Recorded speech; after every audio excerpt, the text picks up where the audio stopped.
Hello students, कल की video में आप लोगों को प्रेजेंट परफेक्ट टेंस के अफर्मेटिव सेंटेंसेस को सॉल्व करके दिखाया गया था और बताया गया था कि आपको कैसे बनाना है। आज इस वीडियो में हम लोग प्रेजेंट परफेक्ट टेंस के नेगेटिव सेंटेंसेस को ट्रांसलेट करना सीखेंगे। नेगेटिव सेंटेंस किसे कहते हैं आपको बताते चलते हैं कि जब हिंदी वाक्य में नहीं शब्द आता है, या बोल सकते हैं कि जब हम किसी कार्य को मानने से मना करते हैं, इनकार करते हैं, तो उसी को नेगेटिव सेंटेंस कहा जाता है। और नेगेटिव सेंटेंस की पहचान क्या होती है कि या तो उसमें नहीं शब्द आएगा या फिर कभी नहीं आएगा। तो आइए हम स्ट्रक्चर देखते हैं कि नेगेटिव सेंटेंस को ट्रांसलेट करने का स्ट्रक्चर क्या होता है।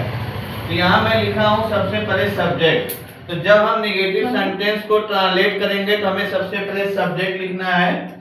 उसके बाद हमें सब्जेक्ट के अकॉर्डिंग हैज या हैव हेल्पिंग वर्ब में से कोई एक यूज करना है। आपको बताया गया है कि अगर आपका सब्जेक्ट सिंगुलर नंबर में हो, ही सी इट में से हो, तो आप हैज का यूज करेंगे। और अगर आपका सब्जेक्ट प्लूरल है या आई बी यू दे में से है तो आप हैव का यूज कर देंगे। अगर वाक्य में सिर्फ और सिर्फ नहीं आया है तो आप वहां पे नॉट का यूज करेंगे। और अगर कभी नहीं शब्द आया है तो आप नेवर लगाएंगे। समझ पा रहे हैं? Yes sir. Yes sir. उसके बाद आपको मेन वर्ब की थर्ड फॉर्म का प्रयोग करना है और फिर ऑब्जेक्ट आदि लिख के हमें अन्य शब्दों को लिख देना है। तो इस तरह से आपको ये समझना है कि आप नेगेटिव सेंटेंसेस को किस तरह से ट्रांसलेट करेंगे। आइए देखते हैं। पहला सेंटेंस है, प्रधानमंत्री अपने विदेश दौरे के लिए रवाना नहीं हुए हैं। तो फर्स्ट ऑफ ऑल आपको ये बताया गया कि जब भी हमको हिंदी से अंग्रेजी में ट्रांसलेट करने के लिए दिया जाए तो दिए गए हिंदी वाक्य की हमें पहचान करना है कि वो किस टेंस का है। तो यहाँ देखिए आपको बताया गया था कि जब हिंदी वाक्यों के अंत में चुका है, चुकी है, चुके हैं, चुका हूं, चुके हो शब्द पाते हैं तो वो प्रेजेंट परफेक्ट का होता है। और कभी कभी क्रिया के अंत में बड़ा आ की मात्रा लगा होता है। क्रिया के अंत में ये या बड़ी ई की यहाँ पे मात्रा लगी होती है, बड़ी ई खुद आता है, तो उसके बाद हम उसको समझते हैं कि वाक्य हमारा प्रेजेंट परफेक्ट का है। तो यहाँ जब हम इस वाक्य को अंग्रेजी में ट्रांसलेट करेंगे तो सबसे पहले हमको स्ट्रक्चर पर ध्यान देना होगा। हमें सबसे पहले यहाँ सब्जेक्ट है, सब्जेक्ट में हमारा क्या, प्रधानमंत्री। तो सबसे पहले हम सब्जेक्ट लिखेंगे द प्राइम मिनिस्टर। प्रधानमंत्री की अंग्रेजी क्या होती है? Prime minister. Prime minister subject लिख दिए। अब सब्जेक्ट हमारा सिंगुलर नंबर में है तो यहाँ हमें हेल्पिंग वर्ब हैज का यूज करना है। ठीक, यहाँ पे नहीं शब्द दिया गया है तो नहीं शब्द के लिए हमें नॉट का यूज करना है। अब इसके बाद हमें मेन वर्ब की थर्ड फॉर्म का प्रयोग करना है। मेन वर्ब इसमें क्या है? रवाना होना। तो रवाना होने के लिए होता लीव। तो यहाँ लीव की थर्ड फॉर्म लिखेंगे तो हो जाएगा लेफ्ट। कहाँ के लिए रवाना हुए हो? अपने विदेश दौरे के लिए। तो लेफ्ट के साथ हम यहाँ के लिए की अंग्रेजी फॉल लगाएंगे तो आप बोल सकते हैं कि लीव फॉल का मतलब ये हो जाता है कि रवाना होना। अपने विदेश दौरे, तो यहाँ अपने के अंग्रेजी हम लिखेंगे हिज, विदेश की अंग्रेजी लिखेंगे फॉरेन, और दौरे के लिए लिखेंगे टूर। तो हमारा पूरा वाक्य बन गया, the prime minister has not left for his foreign tour. और यहाँ लगाएंगे हम फुल स्टॉप। समझ गए? Yes sir. हमें अभी तक उसके बारे में कोई सूचना प्राप्त नहीं हुई है। तो यहाँ देखिए वाक्य में नहीं शब्द है तो आप समझ गए कि हमारा वाक्य जो है वो नेगेटिव है, प्रेजेंट परफेक्ट का है। अब इसे हम क्या करेंगे? ट्रांसलेट करेंगे। तो इसमें सब्जेक्ट क्या हमें की अंग्रेजी हम लिखेंगे वी। ठीक है, और वी हमारा प्लूरल सब्जेक्ट में आता है जिसके साथ हम यूज करेंगे हैव। समझ पा रहे हैं? इसके बाद हम नहीं शब्द के लिए लिखेंगे नॉट। अब यहां मैं आपको थोड़ा बताता चलता हूं कि यहां देखिए सेंटेंस में अभी तक शब्द आया है। यदि प्रेजेंट परफेक्ट टेंस के वाक्य में अभी तक शब्द आया हो तो आपको ध्यान ये रखना है कि आपका वाक्य जो होगा वो या तो निगेटिव होगा या इंट्रोगेटिव होगा। तो जब प्रेजेंट परफेक्ट टेंस के निगेटिव या इंट्रोगेटिव वाक्य में अभी तक शब्द आ जाए तो आपको ध्यान रखना है कि अभी तक शब्द की अंग्रेजी हमें यत लिखनी होती है। तो यत का जो स्थान होता है सेंटेंस में वो दो प्लेस होता है। आप उसको या तो मेन वर्ब की थर्ड फॉर्म से पहले लिख सकते हैं या आप पहले पूरा वाक्य ट्रांसलेट कर लें और वाक्य के अंत में यत लगा दें। तो वी हैव नॉट, यहाँ पे हम लिखेंगे एट। अभी तक की अंग्रेजी हमने लिखा एट। फिर यहाँ पे हम मुख्य क्रिया लिखेंगे। मुख्य क्रिया है प्राप्त होना। तो प्राप्त होना की अंग्रेजी होती है रिसीव और रिसीव का थर्ड फॉर्म होता है received. RECEIVED। We have not yet received। हमें क्या नहीं प्राप्त हुई है? कोई सूचना। डायरेक्ट ऑब्जेक्ट है तो हम लिखेंगे एनी इंफॉर्मेशन। यहां लिखते हैं, अभी पूरा नहीं आ रहा है। मेंशन किसके बारे में? उसके बारे में। तो के बारे के लिए यहां हम लिखेंगे अबाउट और उसके लिए हम लिखेंगे हिम और यहां लगाएंगे full stop. We have not yet received any information about him। समझ गए? Yes, sir. उन्होंने अभी तक अपना कार्य समाप्त नहीं किया है।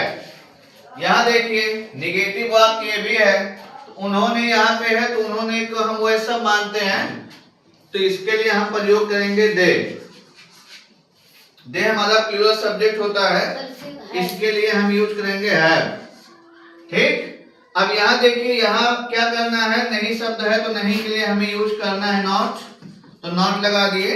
अब यहाँ फिर अभी तक शब्द आया है जिसके ऊपर वाले वाक्य में हम देखें कि जो यत का प्रयोग किए थे वो मुख्य क्रिया से ठीक पहले किए थे, लेकिन इस वाले वाक्य में जब हम यत का प्रयोग करेंगे तो वाक्य के बिल्कुल लास्ट में करेंगे।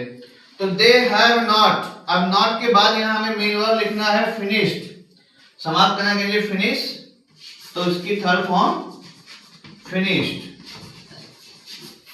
We have not finished.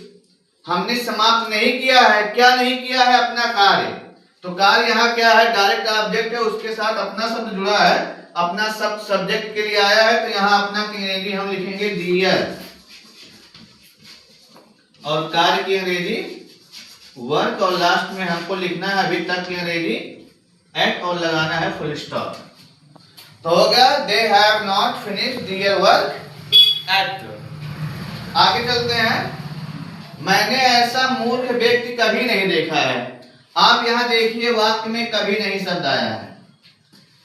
तो जब हिंदी वाक्य के बीच में कभी नहीं शब्द आता है तो हमें क्या करना है कि हमारा वाक्य देखने में जो है वो निगेटिव लगता है, लेकिन इसका स्ट्रक्चर जो है वो अफर्मेटिव जैसा बनाया जाता है। लेकिन यहाँ पे आप इसको निगेटिव स्ट्रक्चर पे भी बना सकते हैं, जैसा कि मैं आपको यहाँ दिखाया था कि यहाँ मैं देखिए कभी नहीं शब्द आया है तो जैसा कि हम हेल्पिंग वर्ब के पश्चात जो है नॉट का यूज करते हैं नहीं के लिए, उसी तरह से हम इस टेंस में कभी नहीं का प्रयोग जो है वो नॉट के स्थान पर ही कर रहे हैं। तो स्ट्रक्चर आप यही याद रख सकते हैं। तो यहाँ पे हमें इस स्ट्रक्चर का फॉलो करना होगा और कभी नहीं के लिए हमें नेवर लगाना पड़ेगा। ठीक। तो यहाँ पे सब्जेक्ट है मैंने, मैंने के लिए होता है आई और आई के साथ यहाँ हेल्पिंग वर्ब यूज होगा हैव। I have. फिर हमें कभी नहीं के लिए लिखना है नेवर। I have never. अब इसमें मेन वर्ब क्या है? देखना। देखना के लिए होती है सी और सी का third form seen. I have never seen. मैंने कभी नहीं देखा है। क्या नहीं देखा है? किसको नहीं देखा है? ऐसा मूर्ख व्यक्ति। सच आ foolish मैन और यहां लिखेंगे फुल स्टॉप। तो हो गया आई have never scene such a foolish man. Last वाक्य में चलते हैं। भूकंप ने इस क्षेत्र में बहुत हानि पहुंचाई है। तो इसको हम बनाएंगे, इसमें सब्जेक्ट क्या है? भूकंप। कौन हानि पहुंचाई है? भूकंप सब्जेक्ट है तो हम लिखेंगे द अर्थक्वेक। द earthquake, ये हमारा क्या हो गया? सब्जेक्ट। क्या हो गया? सब्जेक्ट। क्या हो गया?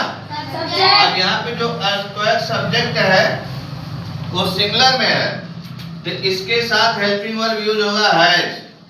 फिर नहीं के लिए हमें लगाना है नॉट, है ना? यहाँ पे मुख्य क्रिया है पहुंचाई। तो जब भूकंप किसी क्षेत्र में अपना तबाही मचाता है तो वहां उसके लिए काज शब्द का प्रयोग होता है, तो इसकी थर्ड फॉर्म कॉस्ट हो जाएगा। The earthquake had not caused, भूकंप नहीं पहुंचाई है। क्या नहीं पहुंचाई है? बहुत हानि। डायरेक्ट ऑब्जेक्ट है तो यहां हम लिखेंगे बहुत के लिए मच डैमेज। डैमेज मीन्स हानि। कहां नहीं पहुंचाई है? इस क्षेत्र में, तो इसके लिए यूज करेंगे इन दिस रीजन, REGION, और लगाएंगे लास्ट में फुल स्टॉप। समझ गए? Thanks for watching my video.